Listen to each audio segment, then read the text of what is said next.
A gente conta causa, história engraçada. A gente conta causa na terra de Andradas. A gente conta causa que nos olhos causa um brilho. A gente conta causa tomando um bom vinho. É bem no sul de Minas, cidade altaneira. Caracol de montanhas nos protege a vida inteira. Perfumada de flores e com gente hospitaleira. És terra tão querida de Minas Gerais. Hoje é Andradas, antiga Caracol. Ei, meu povo, estamos começando mais uma roda de causos. E eu estou muito feliz de poder estar aqui mais uma vez com vocês. Meu nome é Anderson Martins, comigo aqui no acordeon, Milton Leite. E hoje temos convidados mais do que especiais. Aqui dessa linda mesa composta lá na ponta do lado de lá, longe de mim. Ficou longe de mim hoje, né? Fiquei. Ficou com saudade, vou ficar com saudade do você. Ah, tem problema. Rogério Basso, responsável aí pela vinícola Basso. O nosso anfitrião, Procópio Stella, proprietário aqui desse parreiral maravilhoso aqui na adega Stella Valentino. Nosso mais experiente aqui hoje, Paulo Marcon, responsável pelo vinho Marcon. Muito prazer, Paulo. E prazer o Felipe? É nosso. O Felipe é o nosso jovem aí dessa turma de experientes. Ele é o começo, está começando. Bom, gente, pra gente dar uma introdução, se vocês quiserem falar um pouquinho de vocês para as pessoas. Eu acho difícil alguém não conhecer vocês, mas não custa. Meu nome é Rogério Basso, eu sou lá do Vinhos Basso. E a nossa família começou a produzir vinho desde 1902, aqui em Andradas mesmo. E por incrível que pareça, é até um orgulho para a gente de ver que esse início dessa produção de vinho ainda se encontra no mesmo lugar até hoje, desde aquela época de 1902. Então, para mim, é um prazer em estar aqui participando. E também eu queria agradecer ao Procópio por ter oferecido esse espaço aqui para a gente contar alguma coisa que a gente lembra de festa de vinho, algumas coisas que aconteceu com a família nas épocas antigas, né? Então eu queria agradecer e estou aqui à disposição de vocês. Muito obrigado, muito obrigado. Seu Procópio, a palavra é sua. Então, eu sou José Procópio Stella. Nós estamos com esse projeto aqui do Stella Valentino, que era o tetravô meu que chamava Valentino Stella, por isso que nós pusemos o nome de Stella Valentino. E a nossa história com uva é também bastante grande. Quase todo mundo aqui em Andradas plantaram uva assim que chegaram da Itália, passaram pelas lavouras de café, quase todo mundo, né? Quase todo mundo também foi por São João da Boa Vista. E em 1910, mais ou menos, foi a grande migração desses descendentes de italiano de São João para cá. E aqui, nesse caso, foi em 1910 que o meu bisavô chegou aqui, né? E naquele tempo era café que fazia dinheiro, não tinha outra coisa. O resto era tudo agricultura de subsistência. E o que você produzia mais do que você consumia, você trocava com o que você não tinha, né? E desde aquela época que eles já plantaram uva, a gente fazia vinho para consumo aqui, um vinho ruim demais, mas tudo bem. Depois a gente mudou o café para uva, mas a gente vendia uva para as adegas, né? Então eu nasci dentro do vinhedo e estudei agronomia para trabalhar com uvas, só que não tinha trabalho para agrônomo naquela época. Só depois de 30 anos, em 2002, que eu comecei aqui esse projeto. E assim que eu comecei o projeto, a Ipambic também começou a desenvolver esse projeto de colheita de inverno, que nós estamos aqui dentro do vinhedo. E para mim é uma honra muito grande de receber vocês, e o Rogério, que é um amigo grande que eu tenho, e o nosso Paulo Marcon, que é o decano, a pessoa que já está no mundo do vinho, assim, tem a vida inteira, ele viveu no meio do vinho. Paulo, uma honra ser aqui, viu? Obrigado. E também o Felipe ali, que é a nova geração da família Marcon. Muito obrigado para vocês, viu? Muito obrigado, seu Procópio. Ô, seu Paulo, é um prazer ter o senhor aqui. Então, o que eu estava falando? A história nossa, dos imigrantes, dos fabricantes de vinho, aqui é tudo uma só, não muda quase nada um do outro, né? Então, a gente não tem nem o que dizer, porque a gente foi nascido e criado dentro disso daí. A minha empresa começou, a dele começou a dar baixo a 910, né? E 2. E a minha 912. Então tem diferença de 10 anos, mas é isso daí, gente. A Andrada foi o berço mineiro da vinicultura, não é isso? Então, vamos fazer o quê? Tá tudo beleza, os produtos que nós temos tá aí exposto em cima da mesa. Tem uns mais melhor, outros mais barato, tem que nem esse do Procópio aqui, esse é 10. Né? Então, não tem o que dizer mais, a não ser o tempo da festa do vinho, quando começou, em 54, né? Então veio o governador, tempo de Juscelino. Então foi aquela festa mesmo, a Andrada ficou toda cheia de história, né, por causa disso. E, seu Paulo, tem uma geração aí que nesse menino aí, tem. Então, vai suceder o trabalho que vocês aí Então, agora é que eu já estou saindo fora da jogada, né? Então estou deixando a bola para eles mais novos, que é o Felipe, tem meus netos, tem meus filhos, e tá tocando. Vai indo. Mas por causa dessa gloriosa epidemia, né? Atrapalhou tudo. Né? Essa atrapalhou nós pra caramba, né? Ainda mais o nosso negócio de bebida aí não foi fácil, não. E tá sendo difícil mesmo. Né? Muito obrigado, seu Paulo. Muito obrigado. Então tá feita a história. Muito obrigado.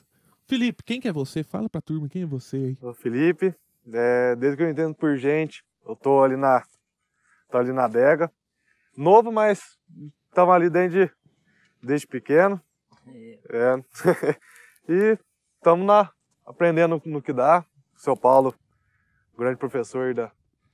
É uma grande sorte, né? Com certeza. Uma família tradicional, é uma experiência muito grande. Né? Grande sorte tá na família. Muito legal, muito bom estar com vocês aqui no dia de hoje. Ô Rogério, você ia na festa do vinho desde molequinho? Não, muito pequeno não, né? Porque eu ia fazer arte lá e você já viu, né? Aí ia apanhar em casa, mas eu me recordo da época da festa do vinho, quando ela era no pavilhão, que tinha as barracas de vinho ali, todas expostas na rua. Aí as pessoas compravam ingresso para entrar dentro do pavilhão. Aí eles tinham direito a uma caneca. Lá dentro o vinho era todo colocado em barril, tudo a granel.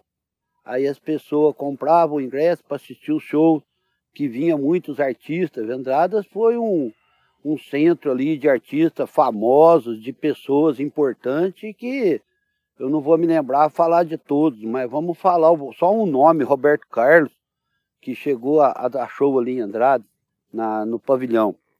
Então as pessoas compravam ingresso e eu tenho uma recordação muito boa, porque os meus pais, a minha mãe não ia na festa. Aí o meu pai ia, mas ele ficava lá dentro na distribuição de vinho. E tinha o meu tio, o Rivair, ele era casado e ainda não tinha filhos. Então, para compor a mesa, que era de 4 banquinhos, tudo fixo, não tinha jeito de você mudar o banco, você tinha que sentar naquilo lá e não tinha jeito de você tirar do lugar. Era a mesa fixa e os banquinhos fixos. E aí ele levava nós nessa festa. E uma coisa que eu tenho até hoje na minha mente, hoje tem uma coisa muito grande de falar do tabagismo, que as pessoas estão se acabando com a saúde por causa de cigarro. E naquela época da festa do vinho, o enfeite, eu não sei se vocês lembram disso, o enfeite da mesa era um macinho de cigarro da Souza Cruz, vinha 4 ou 6 cigarrinhos cigarro para a pessoa fumar. Então parece que é uma coisa assim, a pessoa que fumava naquela época parece que era uma pessoa importante. Quem fumava, eu não sei se era isso ou não, mas tinha essas coisas. E o detalhe também, todas as vinícolas de Andradas que estavam colocando vinho lá dentro, tinha as moças com as faixas, com o nome da empresa, e elas iam servir o vinho nas mesas. Aqueles que queriam sair da mesa, ir lá para tomar uma caneca de vinho lá, aí o que acontecia? Eles iam lá, tomavam o vinho, e muitas vezes nós ouvíamos dizer depois da festa que as pessoas criticavam os piores vinhos que as pessoas têm na adega, é aquele que eles põem lá para nós beber, porque é de graça. Era isso ou não era? Aí o que acontece? A pessoa chega lá, ela não tem aquele prazer de tomar um tipo de vinho só. Ela misturava vinho doce, vinho seco, vinho branco, vinho tinto, aí no outro dia passava uma semana de ressaca e metia o pau nos vinhos, sabe? Porque os vinhos que fez mal. Mas essa é uma passagem que eu tenho assim da festa do vinho. Aí depois foram ampliando a festa, foram tendo show, tudo, né? Mas é uma coisa que isso daí nunca apaga. Marcou bastante, nunca né? apaga da cabeça da gente, sabe? Bom, a gente vai dar um intervalinho aqui e voltamos já, dando sequência nessa história sua aí, beleza? 1, 2, 3...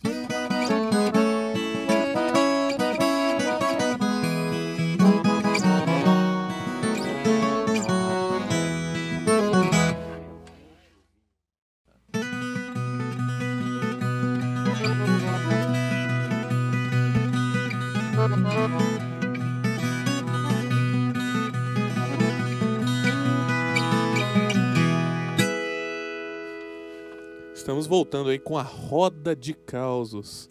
É um grande prazer poder estar com vocês aí, gente. Bom, a gente vai dar sequência aqui nessa prosa. O seu Procópio comentou comigo agora há pouco, na hora que a gente estava conversando antes de começar as gravações aqui do programa, que ele não passou tantas festas do vinho aí em Andradas, que ele ficou muito tempo fora daqui. Então, ele vai contar algumas histórias da vida dele, algumas vivências pra gente. Seu Procópio? Então, a nossa vinícola é a mais novinha aqui da cidade, né? Mas a história nossa com a uva é antiga igual de todos aí. Então, eu tenho algumas histórias do tempo que a gente era criança, né? Como é que eram as colheitas de uva, como é que eram os plantios. E eu lembro a primeira vez que eu nasci aqui nesse sítio, e nessa época aqui já era tudo uva. E a minha mãe contava que a primeira vez que eu saí de casa, eu estava gatinhando e eu escapei dela lá. E ela, cadê o Procópio? Eu estava debaixo de um pé de uva Isabel chupando uva. Então, a primeira contato, eu não lembro disso, né? Agora, o que eu lembro de estar no meio da uva, eu tinha 5 anos e a gente estava plantando um vinhedo aqui para baixo desse aqui. E naquele tempo a gente alinhava as ruas com uma corda, com as marcas, né? E aí meu avô precisava de uma pessoa para ficar de um lado segurando a corda para poder meu pai, então, marcar as covas, né? E eu tô segurando e meu avô lá do outro lado, ele puxou e eu não quis largar e focinhei pela ladeira abaixo. Essa foi uma história. Aí as covas já ficaram abertas. Aí já ficou aberto. Não nem de trabalho de abrir as covas. Então essa vida naquele tempo a cidade vivia em função, em 1955, que eu estou contando essa história, a cidade vivia em função da uva, que era a coisa mais linda na época da colheita. A gente puxava as uvas nas carroças, nas carretelas, né? E nas meias, então não puxava em caixa. Naquele tempo a gente punha a uva já nas cartolas, só que é uma cartola metade que a gente chamava de meia cartola e todo mundo chamava de meia, né? Então a gente colocava a uva ali e a meninada pisava, então a gente tinha que ficar ali, jogava um balaio de uva dentro da meia cartola e a gente pisava, né? E E cada cartola daquela cabia mais ou menos 5 balai, que dá 7 arroba de uva. A gente só falava em arroba. E era a maior diversão, né? Então, é uma história que eu lembro, nas vinícolas, as carroças passando na cidade, os carros de boi, né? E a meninada da cidade corria, subia em cima da carroça para pegar algum cacho de uva para chupar. E aí ninguém ligava, podia pegar à vontade, né, Paulo? Lembra? Tranquilo. E também quando chovia muito, na época da colheita, Ixi, que às vezes teve um ano, eu lembro, em 63, parece, choveu muito, nós tivemos que apanhar a uva toda debaixo de chuva. E as adegas, então, mandava para a gente as bagaceiras, a grapa, garrafão de grapa, porque o pessoal que colhia uva ficava meio encarangado. Então, cada vez que eles traziam um balaio de uva que jogava na carroça lá, tomavam um gole de grapa para poder aguentar o... Você lembra, né, Paulo, disso aí, né? Então, essas histórias. Os carroceiros mesmo vivia tudo meio bildo. Vivia tudo bêbado. Nossa senhora, era uma festa, viu? Era uma festa. Coitados dos burrinhos tomavam pancada pra caramba. Nossa, Meu pai gente. conta que ele, quando ele era menininho também, que ele andava com meu avô pra estrada de terra com uns burros, de vez em quando ia subir algum morro meio bruto, né, que o burro não dava conta de puxar a carroça, né. Aí eu falei, mas o que o senhor fazia? Não, ele desamarrava o burro, levava as coisas pra cima, puxava a carroça e depois puxava o burro ainda, né? Porque senão não dava conta. Ele com o meu avô, né? É isso mesmo. Já que Nossa. puxou o negócio das carroças, então nós tínhamos uma adega de vinho lá no município de Caldas, né? Vocês tinham uma lá? Tinha lá, então fazia um vinho lá. E depois para transportar para cá tinha que ser na carroça. Naquele meio. tempo o caminhão não rodava de jeito nenhum, não tinha como rodar, então tinha que ser no carro.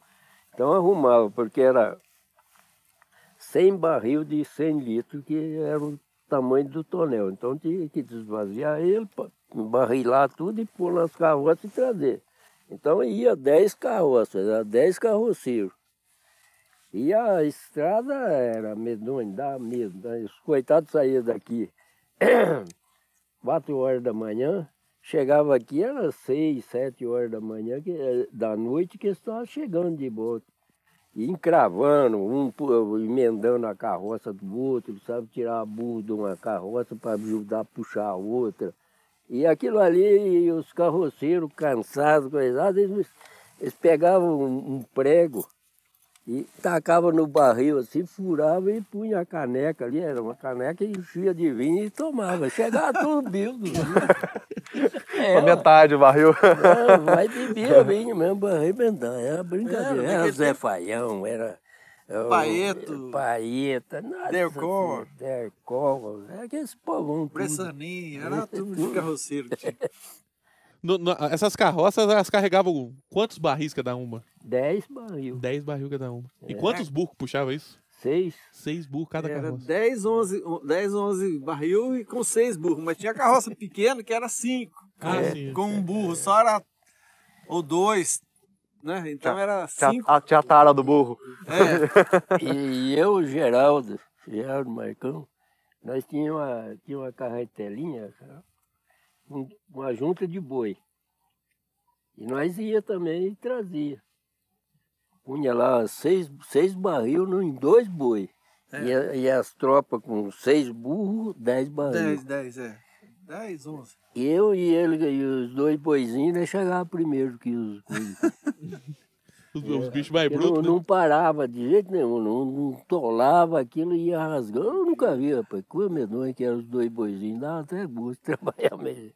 Ô, Paulo, e aqui acontecia que aqui é muito morro, e colhia uva na época da chuva, e aqui umas 2, 3 vezes a carroça tombou. E os barril cheios de uva rodando nessa ladeira, e ia lá embaixo e depois eu já catando Pra aqui puxar tudo. pra cima, aquela solaiada.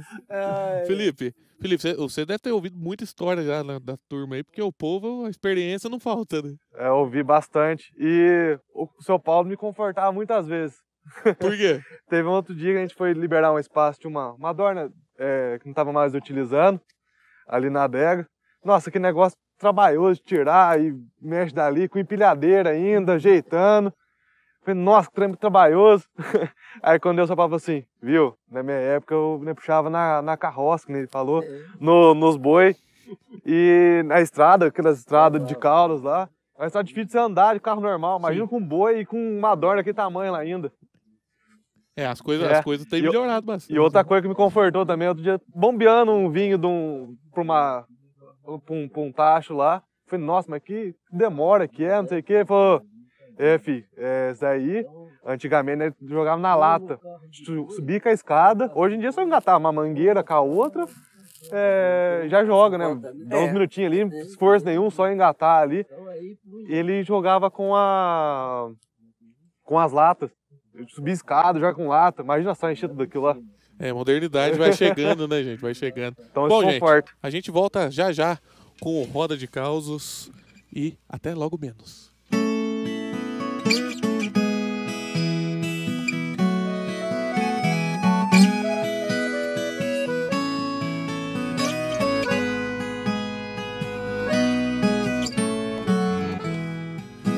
Uma casinha para descansar. De final de semana a gente vai pra lá. Fica lá no meio de um matagal, no alto da montanha onde a paz está. É sonho de criança ter esse lugar, achar a calmaria e poder respirar. E hoje eu encontrei, posso afirmar, pedacinho de céu para admirar. Casinha pequenina, mas com vista bela. Vejo a cidade por sua janela. Durante a semana fico a trabalhar, mas o meu recantinho é a casinha. Casinha pequenina, mas com vista bela. Vejo a cidade por sua janela. Durante a semana fico a trabalhar, mas o meu recantico é a casinha.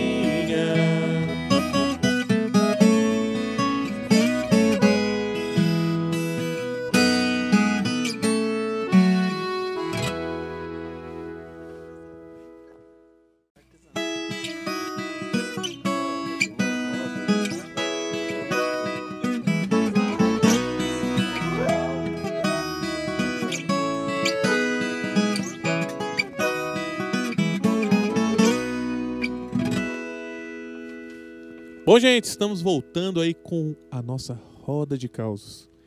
E agora uma pessoa que não pôde estar aqui vai contar para vocês um caos bem causado, como disse o Milton. Então, ouçam aí esse caos do Flávio Piagentini. Eu estive presente na primeira festa do vinho, em 1954. Então tenho várias lembranças, inclusive que foi naquele dia. Recebemos em Andradas a visita do então governador Juscelino Kubitschek, que vem inaugurar a estrada que liga Andradas até Poços de Caldas. Como existiam poucos automóveis na cidade, participei de uma carreata de caminhões que fomos recepcionar o governador, e no caminho ele já aproveitou e inaugurou o estádio de futebol que leva o seu nome até hoje. E à tarde, inaugurou o Asilo São Vicente de Paula, onde os seus auxiliares o lançaram como candidato a presidente da República. À noite, que foi justamente a primeira festa, foi realizada num pavilhão improvisado junto ao mercado municipal. E o governador Juscelino Kubitschek participou, porque era naquela época também a festa do vinho e da batata, que era uma cultura importante de Andradas, como até hoje é. E aí, então, para explicar como funcionava essa festa, era do vinho e da batata, e eram vendidos votos. Quem votava no vinho, quem votava na batata. E a arrecadação desses votos eram para ressarcir as despesas com a implantação desse pavilhão. E aí os vinicultores ganharam a votação e o Juscelino Kubitschek, então, coroou a primeira rainha da festa do vinho e suas princesas e depois dançou com as mesmas porque era um notório pé de valsa. Aí a festa foi, através dos anos, sempre melhorando mais e teve momentos marcantes, como quando na inauguração do pavilhão do vinho participou Roberto Carlos, que na época era o rei da Jovem Guarda, e foi uma lotação máxima completa. E assim, com o suceder dos anos, sempre a festa contratou cantores em evidência no Brasil. E também gostaria de ressaltar que fora do pavilhão do vinho existiam as barracas onde os produtores vendiam seus produtos.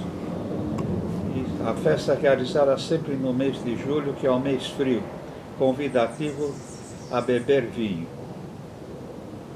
Depois, com o decorrer do tempo, as barracas foram para o recinto do campo de futebol, onde ficaram melhor acomodadas.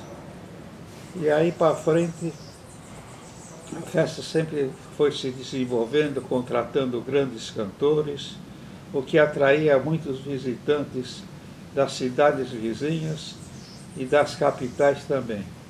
Andradas era conhecida como grande produtora de vinhos, existiam 50 vinícolas na época. E hoje se restringe a umas 3 ou 4. Por quê? Houve uma queda na plantação de uvas e substituídas pela plantação de café, que Andradas hoje é um grande produtor de café.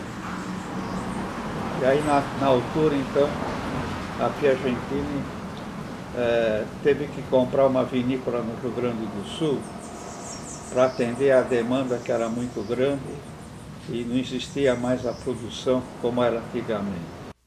Ei, gente, causão, hein? História boa. Ei, beleza. Estamos voltando aqui na adega Stella Valentino, aqui nesse parreiral maravilhoso do seu Procópio.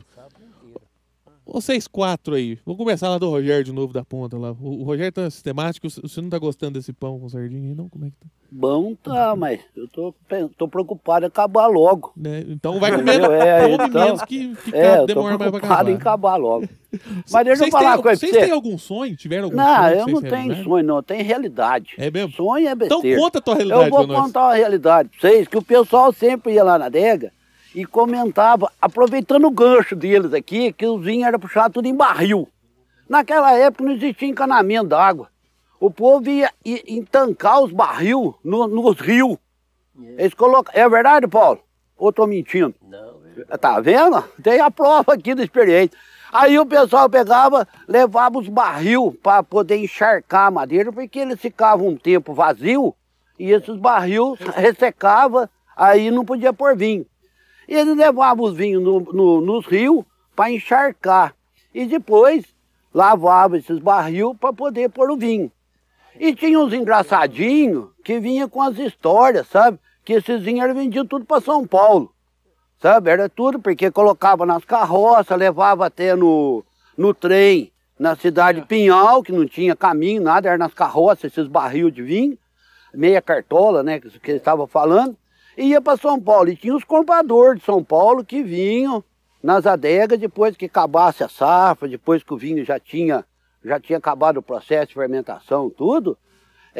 Principalmente nós ali, a gente não tinha laboratório, não tinha análise de vinho.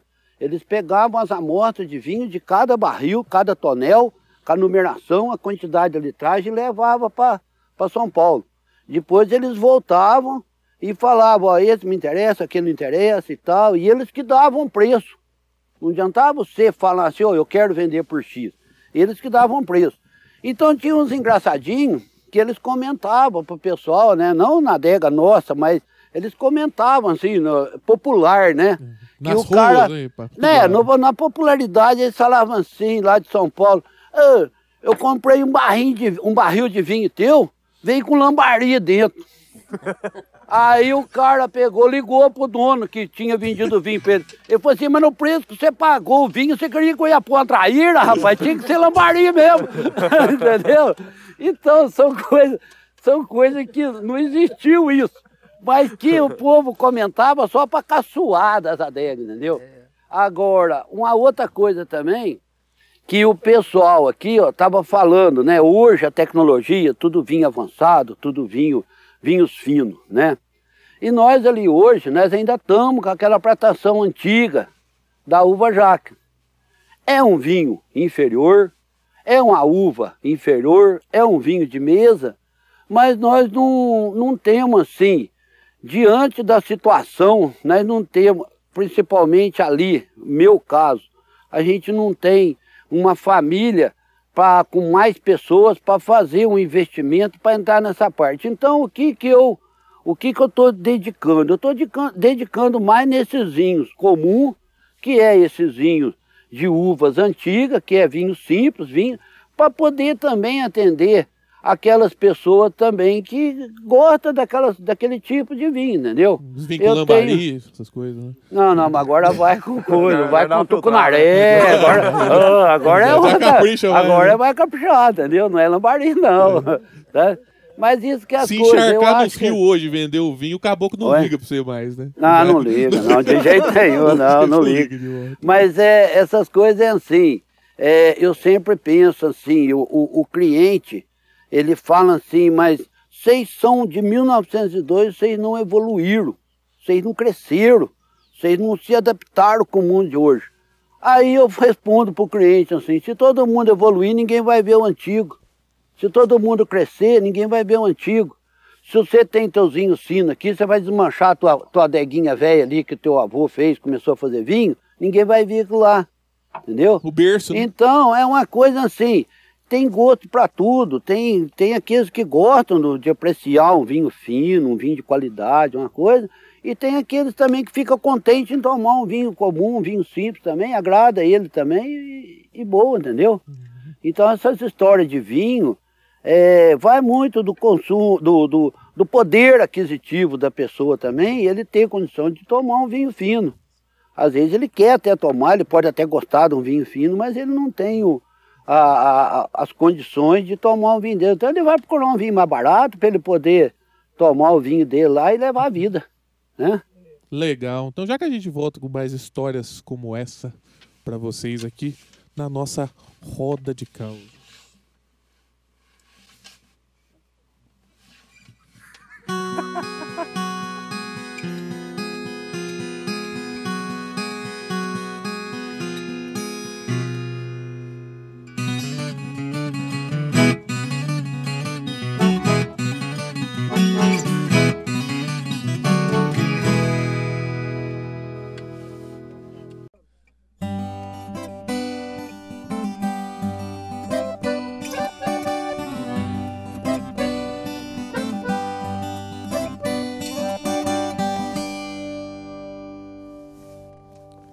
Gente, estamos indo para o último bloco dessa roda de caos.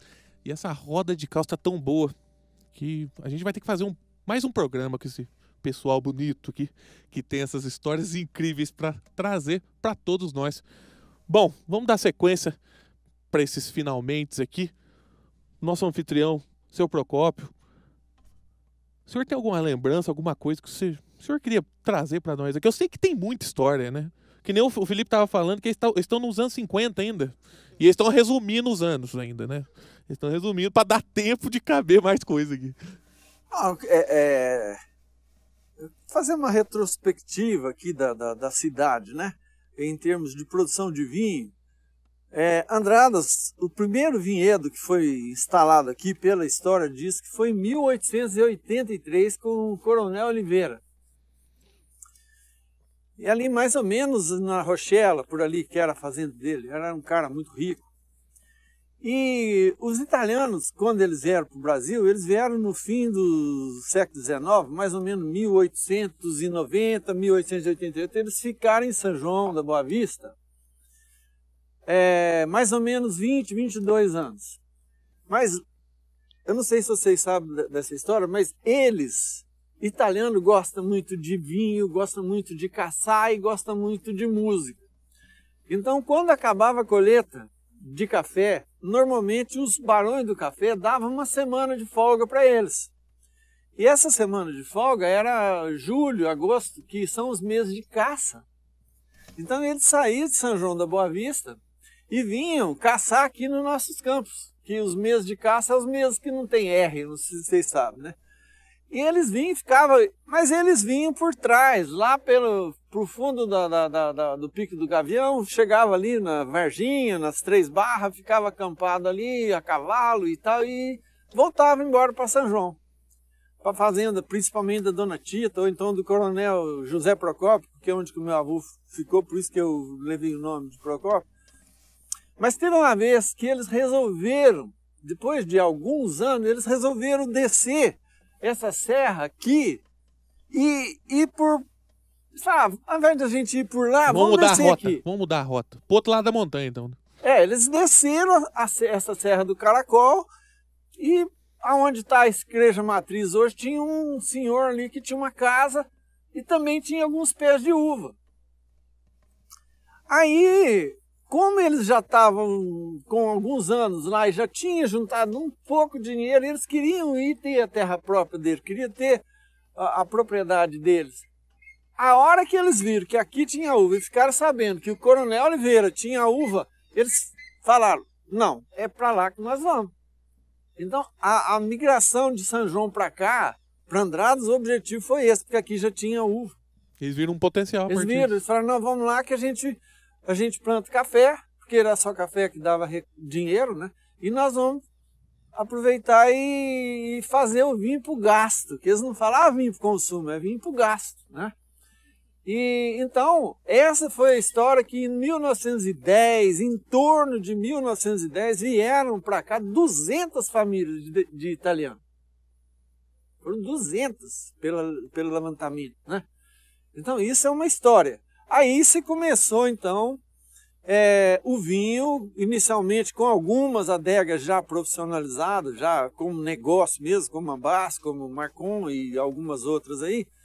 Mas aí foi crescendo e a cidade, assim que o café foi entrando em decadência, porque o café é uma cultura muito exigente em solo, e eles plantavam o café na derrubada na mata, então tinha um monte de matéria orgânica, esse café durava aí 15, 20, 30 anos, mas depois não produzia mais nada, ele não morria, mas não produzia. Aí que entrou a uva mesmo para valer, 1930, 35, aí a uva entrou para valer, e as adegas começaram então a crescer, e aí além das que já tinha aqui, Marcon, Bass, entraram algumas multinacionais, a Isidro Gonzalez, Trapiche, Alba, outras empresas, né?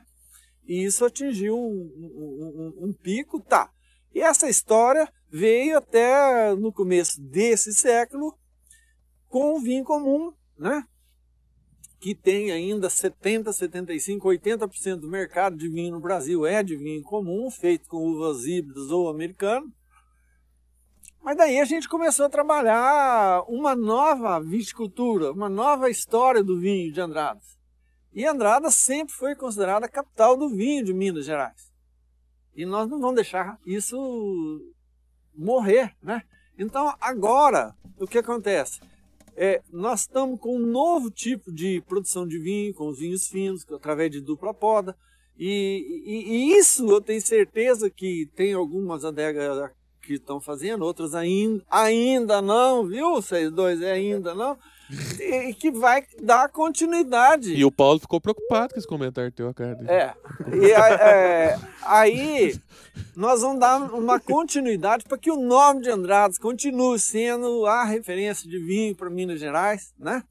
E então isso é uma coisa que eu gosto de contar. Agora, outra história que eu gosto muito de contar é que eu nasci aqui no meio da uva e era tudo uva Jacques, né? E quando eu tinha uns 12 anos, 10 anos por aí, a uva estava muito bonita, prometia uma colheita muito grande. A gente imaginava que ia dar 2.500 arrobas de uva, que naquele tempo ninguém falava em quilo, era arroba. E a gente morava naquela casa lá embaixo, e avô, avó, todo mundo junto lá. Depois à tarde ficava sentado num banco lá do lado de fora da casa. Antes que o sereno caísse. Sereno caiu, todo mundo para dentro de casa, porque tinha medo de ficar com gripe, depois morria com pneumonia, bronquite, não sei o quê. Constipava o negócio. E aí, como a uva estava muito bonita, então o momento estava de muita alegria, né? Todo dia, a uva está bonita, esse ano a gente vai conseguir fazer um bom dinheiro e tal. Lavar a égua, né? Vamos lavar a égua. E aí, quando chegou no dia 3 de dezembro, começou a chover. E a uva já que não pode ter chuva que ela apodrece.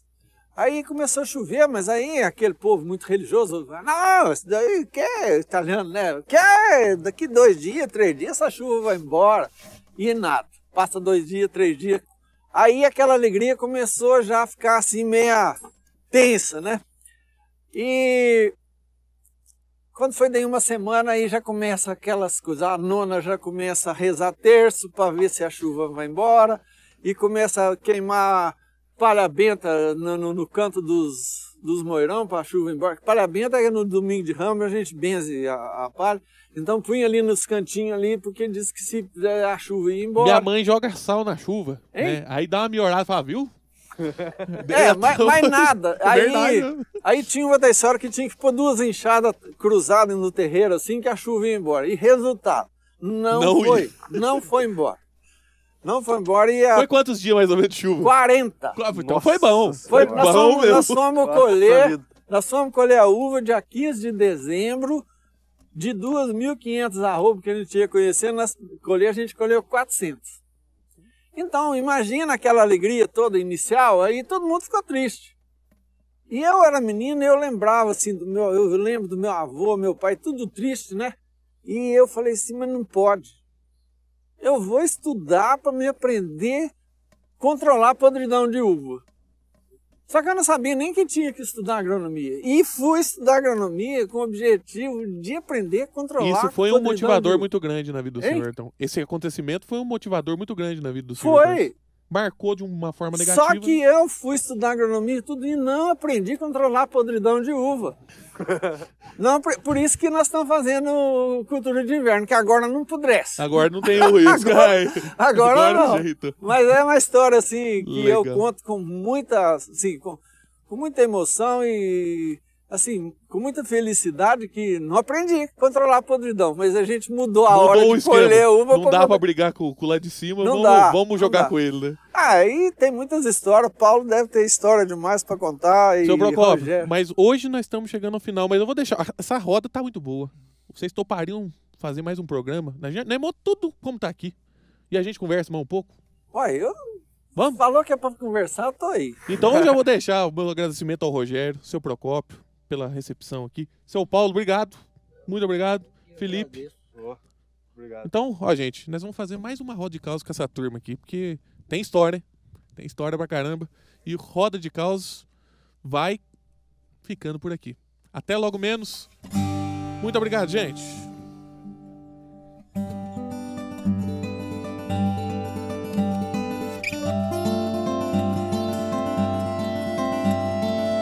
No escuro do céu sempre tem uma estrela que guia o sonho de uma pessoa, e o sonho a voa. Na cadente o pedido que sai da cabeça foi o coração que mandou pela boca, de forma tão louca. E o meu coração não sabe cantar, mas sabe tocar e soube mostrar por onde trilhar. Esse coração mineiro é coração ligeiro e me ensinou a amar. Esse coração mineiro me deu um motivo pra poder cantar. Esse coração mineiro é coração ligeiro e me ensinou a amar. Esse coração primeiro me deu um motivo pra poder cantar.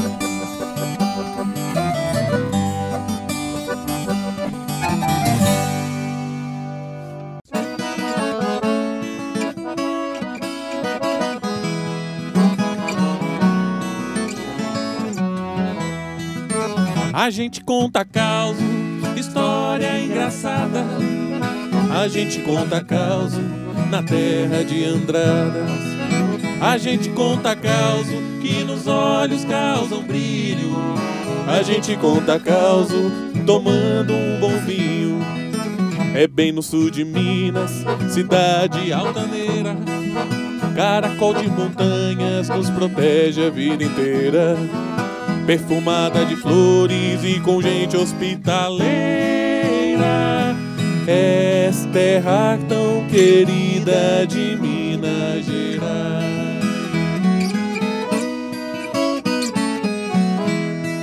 Hoje é Andradas, antiga Caracol. Ei, gente, estamos voltando aí com a nossa roda de causos. Muito obrigado você que está nos acompanhando. Eu sou o Anderson Martins, comigo no acordeão o Milton Leite. E a gente trouxe mais uma vez essa turma aqui que tem muita história boa para contar para vocês. Rogério Basso, Procópio Stella, Paulo Marcon e Felipe Marcon. Muito obrigado por estarem mais uma vez com a gente aqui. Valeu. Ô Paulo, o pessoal ficou sabendo, alguns amigos que eu ia estar aqui com vocês, teve uma galera que fez uma pergunta para mim e eu acho que o senhor é a pessoa adequada para responder essa dúvida. Lá atrás vocês maceravam a uva com o pé, né? Não, existia uma máquina manual, sabe? Mas só esmagava ela. Começou com o pé isso aí? Não. Não era bem assim? Não, ali era só o consumo próprio de casa, para fazer vinho caseiro, que né, então era pouca coisa, então dava para dar conta. Mas se você fizesse aí 10, 12 mil litros de vinho, os pés não iam tolerar. Não ia aguentar. E a turma, quando ia pisar lá, eles lavavam o pé, como é que era o negócio? Alguns lavavam, outros tiravam o chulé. É mesmo? Dava uma temperada ali, né? Dava uma temperada. Então, mas o vinho é tão bom que ele aceita tudo e não acha dá ruim. Limpada e tudo, né? Já tinha algum tipo de máquina, então, na época ali? Tinha, manual, sabe? Era 2 cilindros, né? Então jogava assim, ele esmagava e caía embaixo e já esmagava. Tudo manual, assim. Ô Paulo, aquilo lá chamava garola ou não? Não era garola, não, né? Máquina. Era 2 roletes. 2 roletes, 2 cilindros. Ali. Nós tínhamos uma dessa. Virando, né? Aí passava no meio. Aí... Felipe, você já ouviu história sobre essas coisas aí? Porque naquele tempo não existia plástico, não tinha essas caixas plásticas, não tinha nada. Tinha que fazer o jacazinho, né? Com tudo com taquara. Sim. Fazia, então ia no pé ali, punha o jacá, né? Apanhava dentro e levava lá e ia despejando devagar. Demorava mais, mas ficava bom. Mas ficava bom.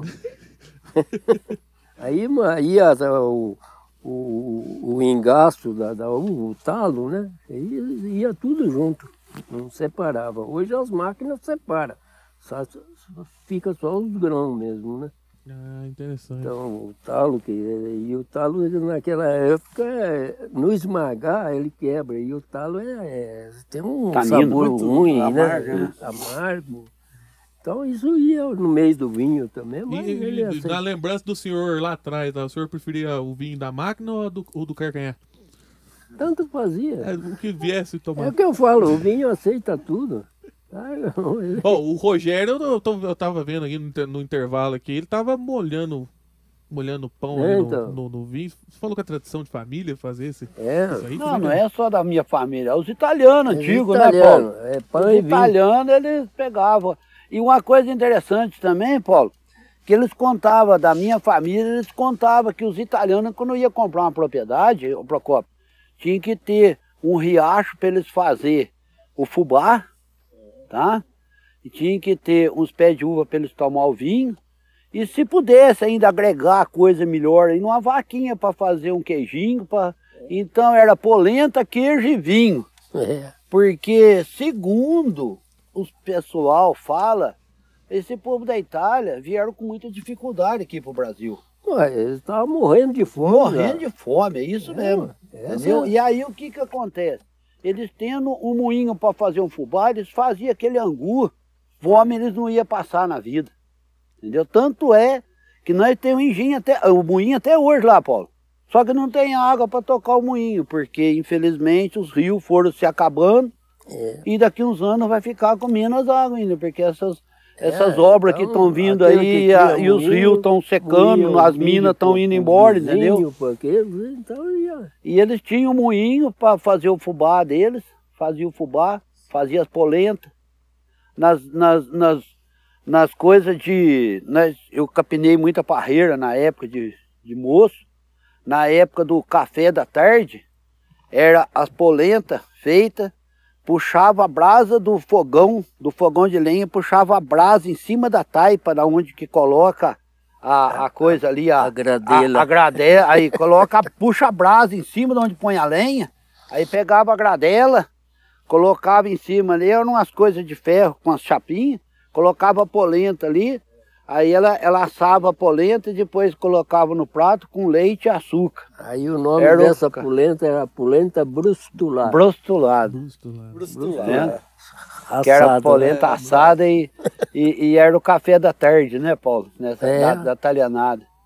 Então são essas coisas, formaio o pão. Polenta e formaio. É o que os italianos comiam mesmo. Era isso mesmo. E não tinha... eu falo assim, conforto, muita gente fala hoje em dia, eu não queria passar aquela época antiga. Mas se você for parar e pensar bem, aquela época antiga com sofrimento, era muito mais saúde do que hoje com todos os confortos que nós temos dentro de casa. Não existia sapato, não existia televisão, não existia nada, era uma coisa sofrida. Mas você tinha saúde, você tinha união, entendeu? Alegria, né? Tinha mais... Então eu falo assim, hoje tem muito conforto, mas você vê tanta desavença, você vê tanta tragédia do povo entre si, entre família, essas coisas. Para que serve o conforto? Para que serve a evolução das coisas? Porque isso daí está se acabando. Agora, na época antiga, não. Tinha aquelas coisas que eles tinham. Um detalhe interessante, eles iam fazer muita visita durante a semana, né, Paulo? Fazia visita nas casas, ia de charrete, né? Tinha um cemitrole, que eles iam visitar os compadres, os parentes. Chegava na casa dos parentes, ninguém precisava pedir nada para eles. Só deles conversar, eles ficavam sabendo que tinha um doente na família, que estava com a lavoura de café lá, que não estava conseguindo cuidar. Eles já se reuniam, a turma, fazia o mutirão, dava o almoço para eles iam lá, o pessoal lá, limpava o café da pessoa, colhia, cuidava da parreira deles, capinava a parreira deles. Então essas coisas hoje não existem mais. Hoje, se o caboclo vê que está doente, que está precisando de um serviço, eles vão lá, acaba de matar ele lá, já vai, morre logo, já, para não dar trabalho. Hoje, muitas vezes, o que falta é um pouco mais de amor entre as pessoas. Mas é isso que eu falo assim, os confortos, nossa vida, é fora de sério os confortos, mas aquela parte humana, aquela parte de raiz, de coisa, de natureza, não tem mais. Tanto é que o fubá hoje já não é igual mesmo, né, Paulo? Não. Não é igual daquele moinho de pedra, aquela coisa, já não é igual, o sabor é diferente. Ué, pode acontecer de você achar algum fubá aí que ainda é no moinho de pedra, mas é uma raridade. Bom, daqui a pouco a gente dá sequência aí nessa prosa aí. Mas agora que eu comecei... sabia, mas eu vou tomar uma nosso sentimento, do que é feito nosso amor. Todo sentimento verdadeiro é amor. Do que é feito nosso sentimento, do que é feito nosso amor. Todo sentimento verdadeiro é amor.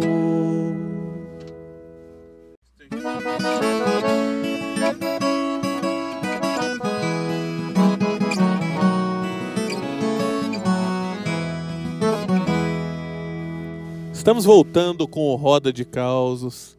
Muito obrigado você que está nos acompanhando aí na TV Festa do Vinho.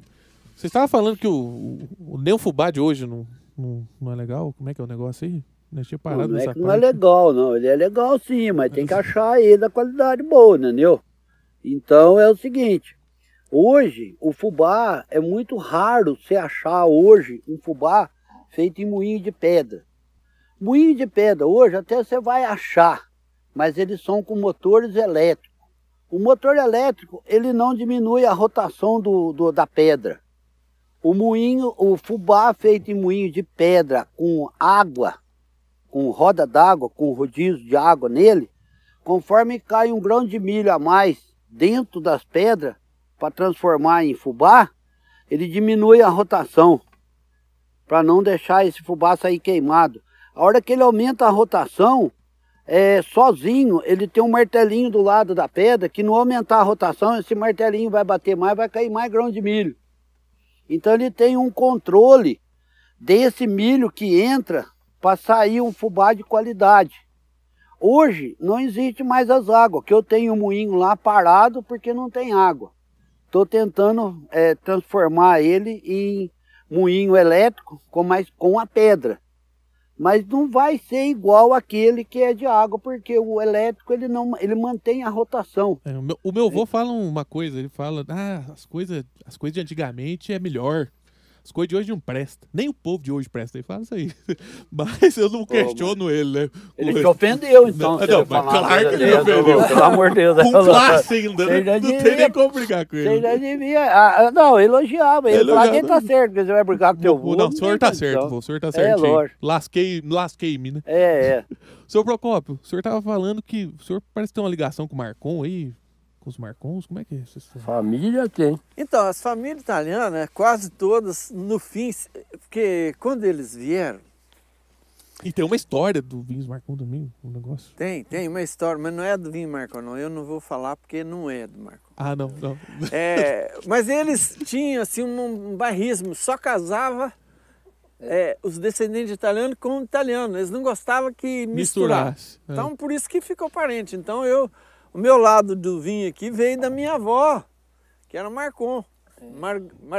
Magritella, a gente chama de Magritella, né? Mas a história aqui de uma adega aqui é famosa, para o pessoal que não sabe, que as adegas aqui, né? Era tudo familiar, então todo mundo trabalhava na adega. Então as famílias eram muito religiosas e todo mundo trabalhava na produção de uva e de vinho. Aí... chegava cedo, todo mundo chegava para trabalhar nas adegas, né? Aí os sobrinhos pegavam os tios, benção tio, beijava a mão, tudo ali e tal, tudo bonitinho. E todo mundo trabalhando, mas lá toda adega tinha um barril, uma cartola. O barril é de outra, o italiano chama cartola. Então tinha uma cartola ali, uma mangueirinha. Então os caras passavam ali, cada vez que passava perto dessa cartola, pegava um pouco de vinho e tal. E depois do almoço, o que acontecia? Tava tudo tchuco. Tudo tchuco. Tchuco é quando tá assim, no estado de embriaguez ainda tranquilo, quase igual o nosso aqui agora. Então, aí começava a briga, eles começavam a brigar. Porque não sei o que, e um brigando com o outro, brigando. Aí saía no terreiro querendo brigar e as mulheres saíam na janela. Para com isso, pelo amor de Deus! Cara, vocês não brigam e tal. Aí acabava o fogo e tal. No outro dia cedo, o sobrinhado tudo nos tio. Benção tio, benção tio. Então a gente falava assim que quando a coisa estava uma bagunça, a gente já tá parecendo a adega X depois do almoço. Porque antes do almoço estava tudo na paz danada. Depois do almoço todo mundo bêbado. Tem uma adega que fazia isso, mas eu não posso falar. Se for a minha, você pode falar, não tem problema não. Se for a minha, você pode falar que já é família. Se não for a tua, vocês faziam isso também. Se for a tua, é verdade. Se for a minha, é verdade mesmo, não é mentira. Não. Isso era aqui, ó, era o pessoal da Marcon, era conhecido. Que quando a coisa tava uma bagunça assim, tá parecendo a adega do Marcon depois do almoço. Tinha o Beloto também, mas... E Beloto também que não veio aqui. Que tinha essa história. Essa é boa. Ô, seu Procópio, os vinhos do senhor têm o nome de familiares? Tem, Stella Valentino, porque na verdade o meu tetravô, que veio pro Brasil junto com o bisavô, ele chamava Valentino Stella.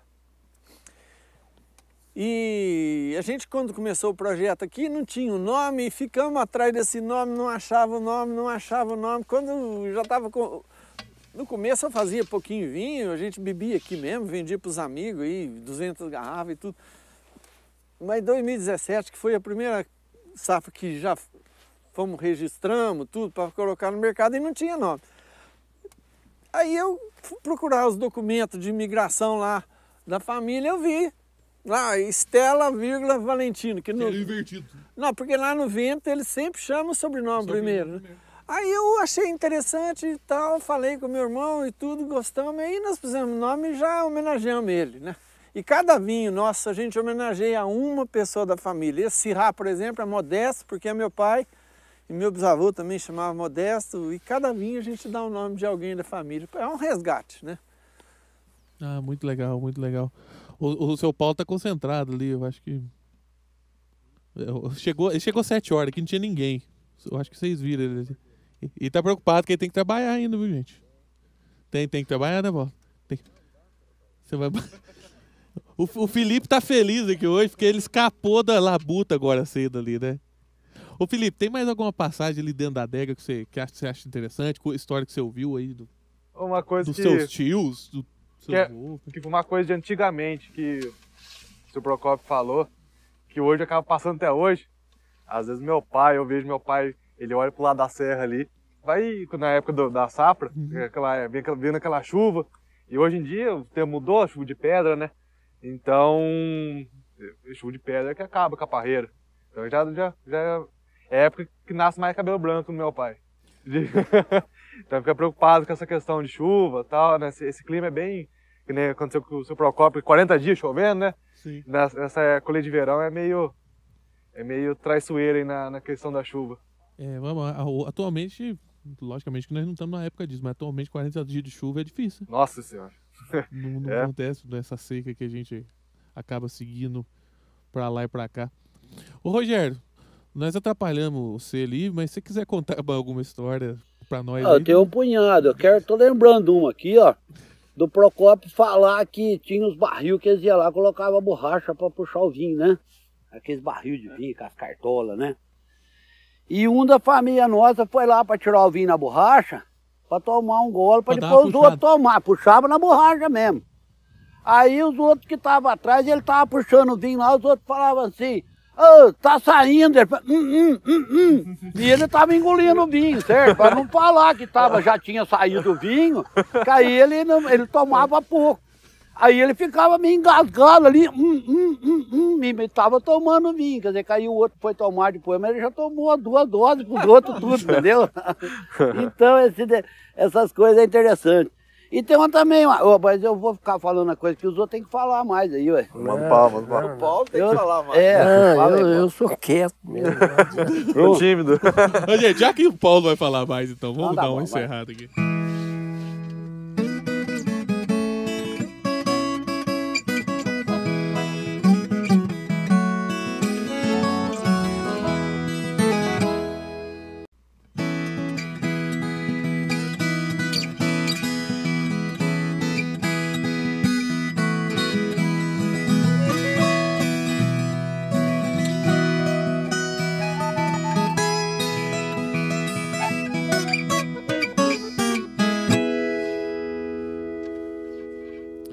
Bom, gente, estamos voltando com o Roda de Caos e a gente tem algum caso para vocês agora de mais uma pessoa que não pôde estar presente conosco, que é o Vanderlei Delavia, trabalhava na antiga adega vinícola Piagentini, e ele tem um caso para vocês bem curioso.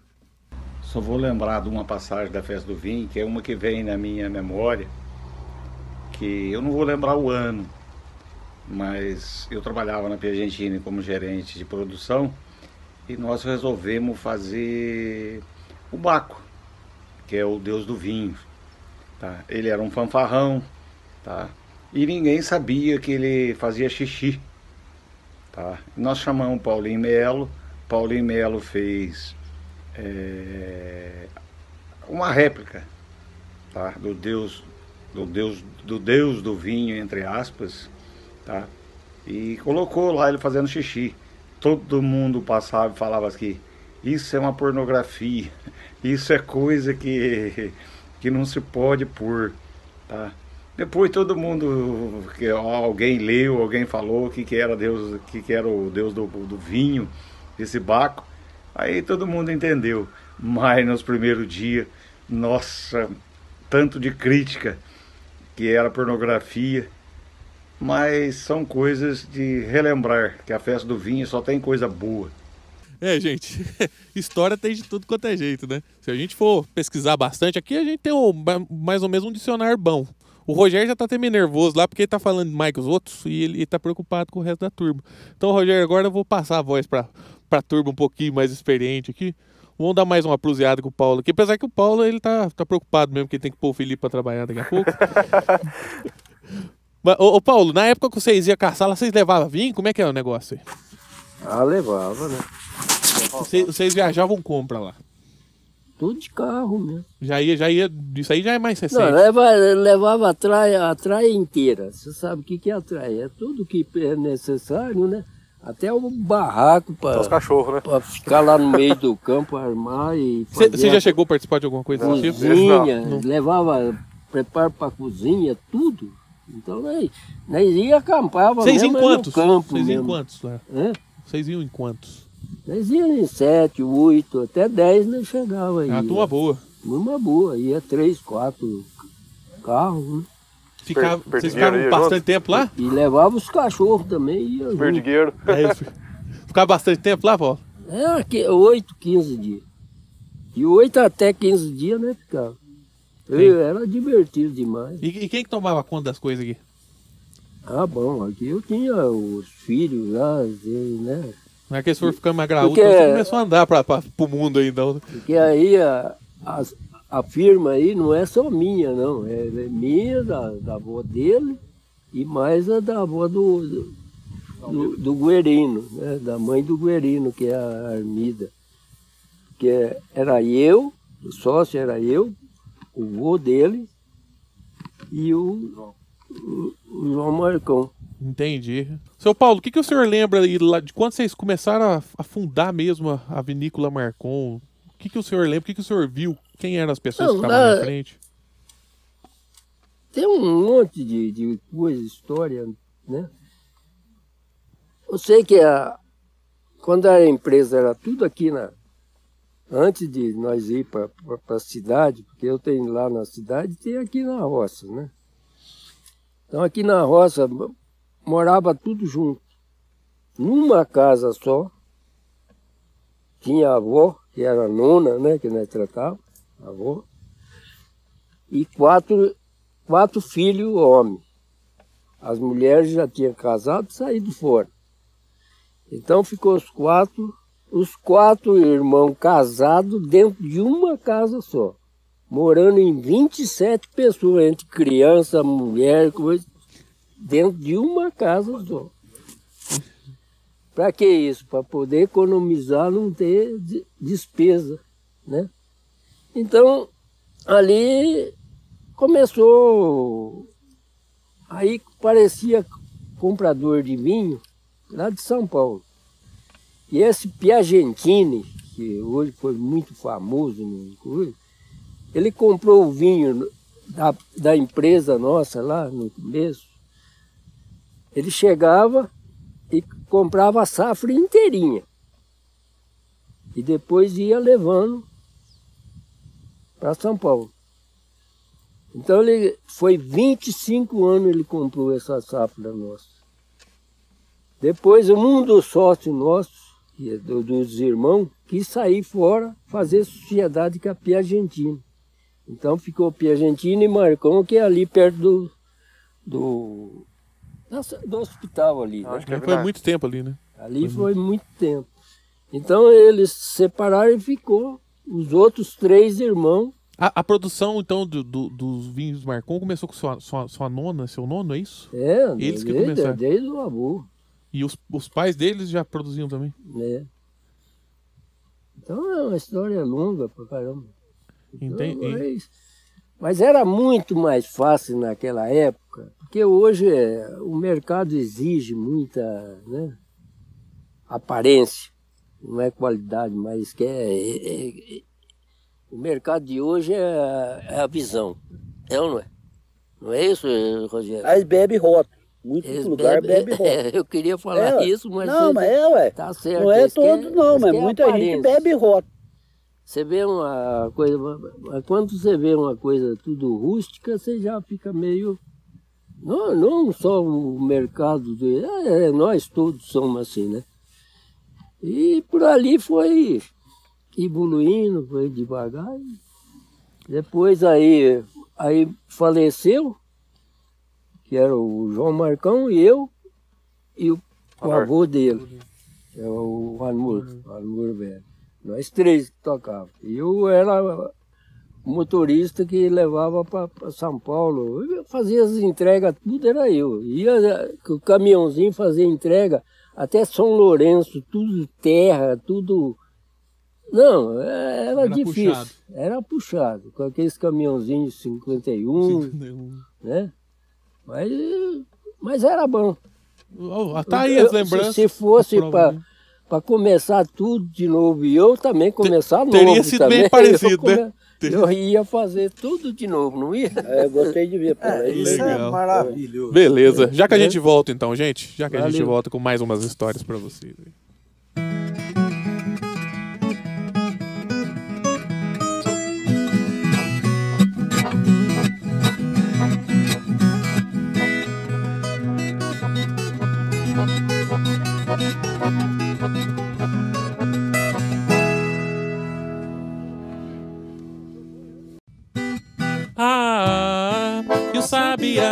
O sabiá cantou, assobiou, o sabiá cantou, cantou para a saudade seu amor.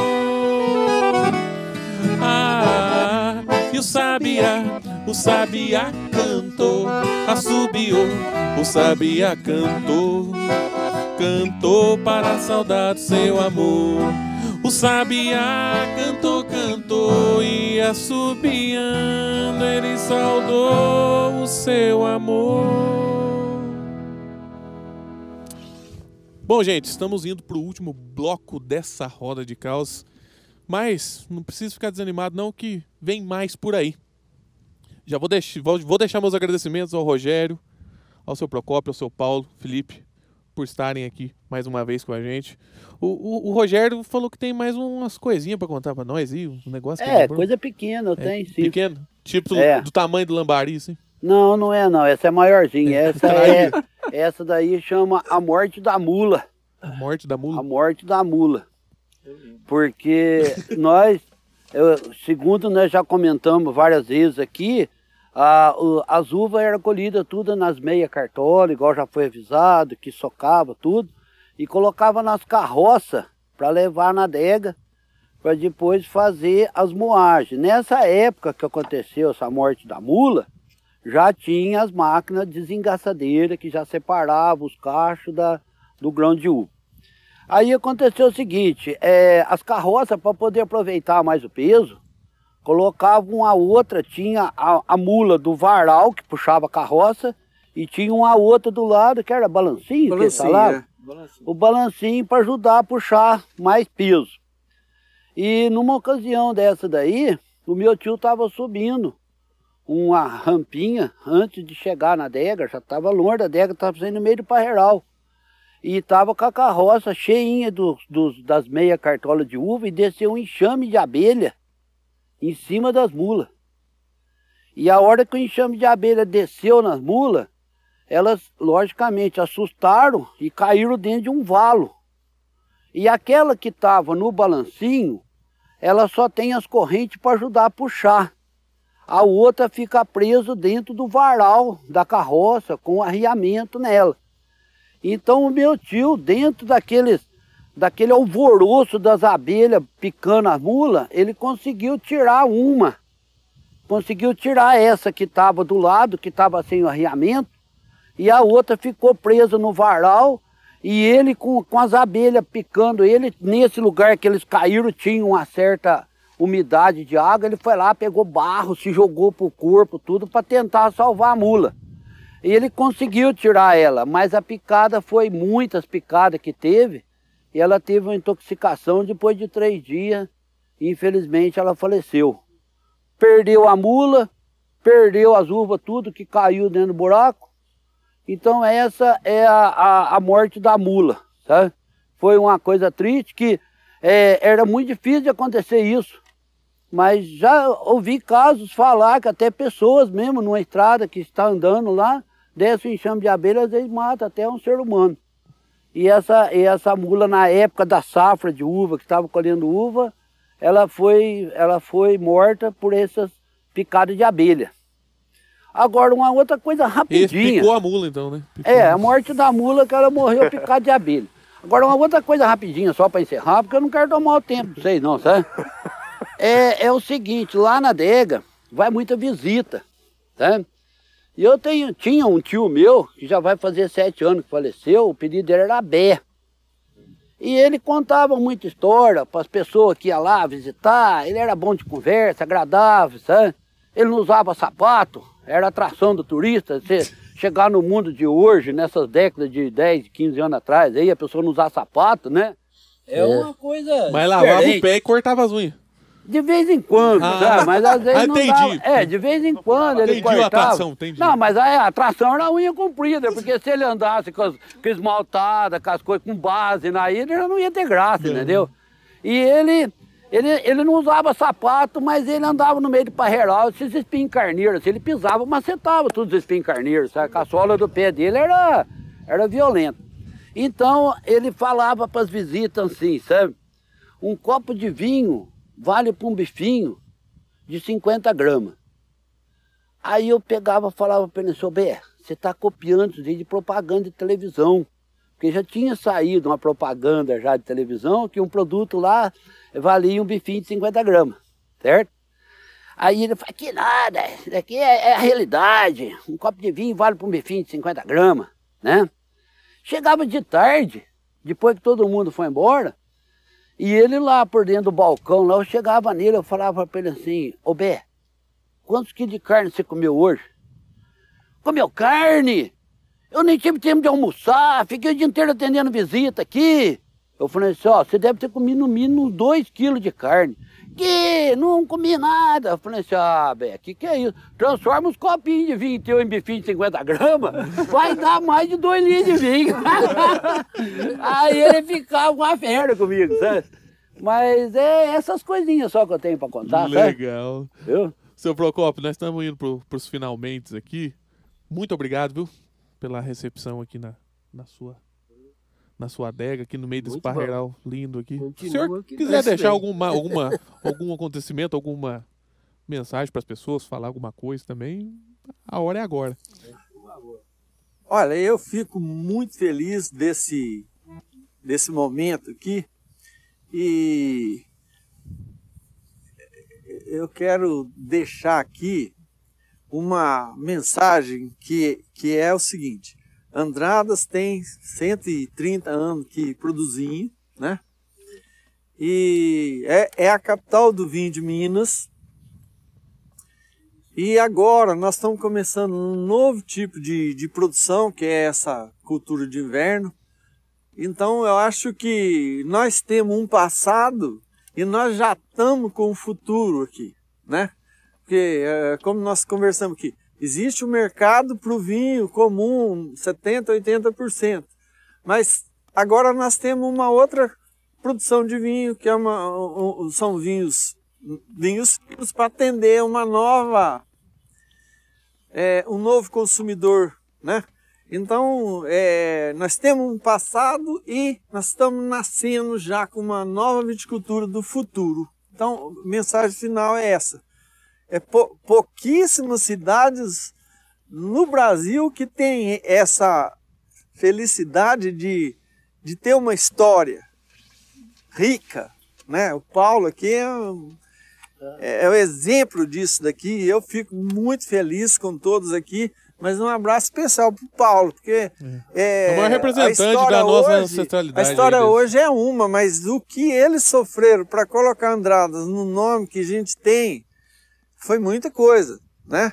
Então eu fico feliz, Paulo, assim, te agradeço profundamente, viu? E a gente já está agora, o Felipe aí, a turma, continuamos com esse vinho comum, porque não é que vai acabar o vinho comum continua e continua aumentando o consumo. Só que nós temos que entrar também com o vinho fino, senão a gente fica para trás, né? Então, essa mensagem, que nós temos um passado e nós temos um futuro. Muito bonito, seu Procópio, isso que o senhor falou. E eu já vou emendar agradecendo o senhor Paulo. Paulo, tenho certeza que muitas dessas pessoas que fazem vinho hoje se inspiraram no trabalho que o Vinhos Marcon fez.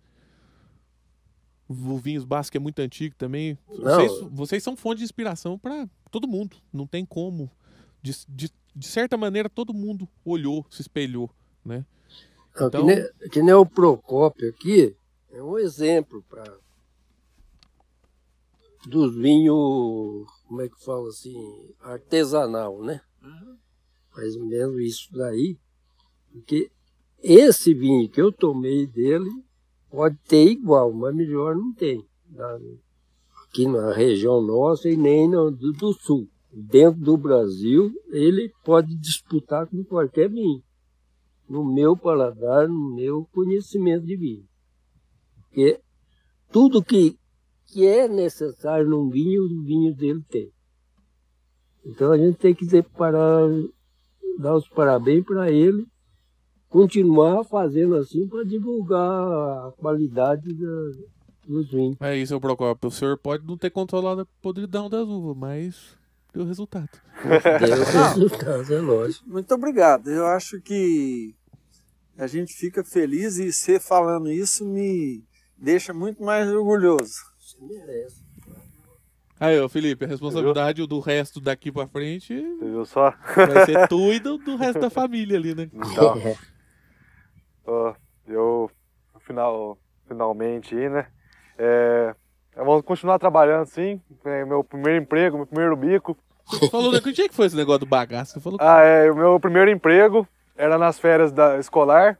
Era nas duas férias, né? De janeiro e de junho. De janeiro eu ficava no bagaço da uva, ficava na carriola.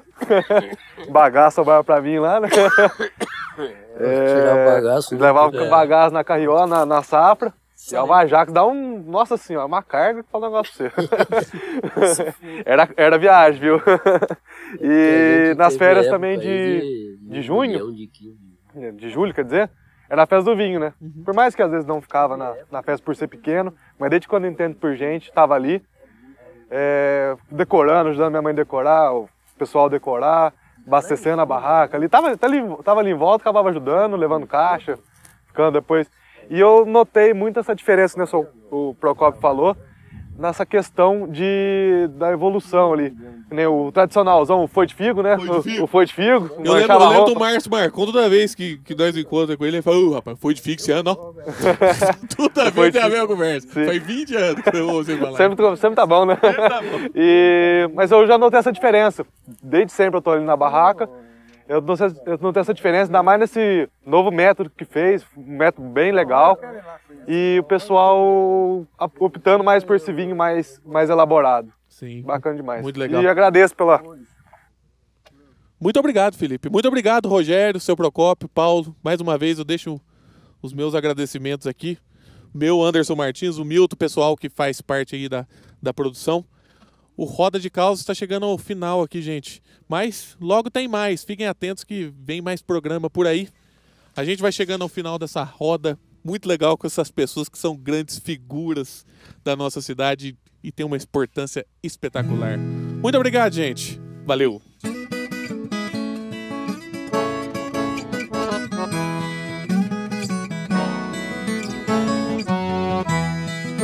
A gente conta causa, história engraçada. A gente conta causa na terra de Andradas. A gente conta causa que nos olhos causa um brilho. A gente conta causa tomando um bom vinho. É bem no sul de Minas, cidade altaneira.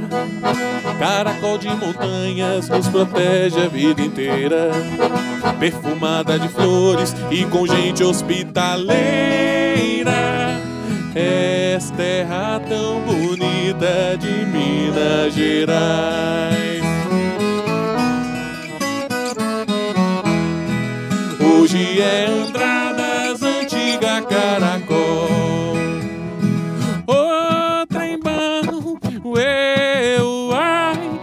quem te conhece, Andradas, não te esquece jamais. Ô, trem bom, uai, Andradas é logo ali, pode vir, pode vir. Ô, trem bom, uai, quem te conhece, Andradas, não te esquece jamais. Ô, trem bom, uai, Andradas é logo ali, pode vir, pode vir. Valeu!